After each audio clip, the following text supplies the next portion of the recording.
નમસ્કાર, હું રાજ. આપ જોઈ રહ્યા છો સ્પાર્ક ટુડે ન્યૂઝ. પાવી જેતપુરના રાયપુર તાલુકા પંચાયત બેઠક પર ભાજપમાં ભડકો સામે આવ્યો છે. સક્રિય કાર્યકર બિપિનભાઈ રાઠવાએ નારાજગી વ્યક્ત કરી પોતાની પુત્રવધૂને અપક્ષ ઉમેદવાર તરીકે મેદાનમાં ઉતાર્યા છે. ટિકિટ વિતરણમાં અન્યાયનો આક્ષેપ કરતા તેમણે પક્ષ સામે બળવો પોકાર્યો છે. ભાજપના જ પાયાના કાર્યકરે બળવો કરતા હવે આ બેઠક પર રાજકીય ગરમાવો વધી રહ્યું છે.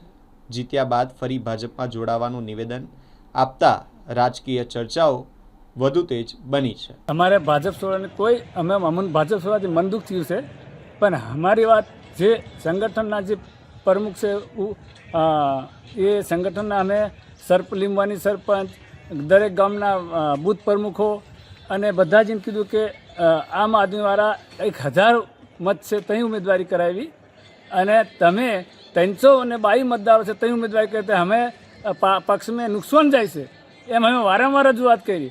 પણ આ જે સંગઠનના જે અધિકારી છે એ અમારું કોઈ આગેવાનું અને સરપંચનું કોઈ માનવા રાજી નહીં, એટલે અમારે અપક્ષ ઉમેદવારી કરવા પડી. અને તો પછી વધારે મતદારો છે ત્યાં ઉમેદવારી કરાવો, મને નહીં હાલે મેન્ડેટ મારે એવું ને તો રાયપુર આપો એવું મેં કીધું. રાયપુરની યાદ બીજે આલો છે, વધારે મતદારો બૂથમાં છે ત્યાં આલો તો અમે જીતી શકીએ એમ.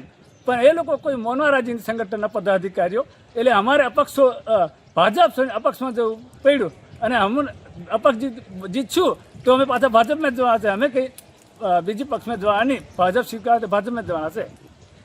શું નામ તમારું? મારું નામ રાઠવા બિપિનચંદ્ર મનુભાઈ. શું હોદ્દો તાલુકા સદસ્ય હતો, હવે વહીવટદાર છે. ઓકે. અત્યારે બીજો કયો હોદ્દો ભાજપમાં? ભાજપમાં બૂથ પ્રમુખ.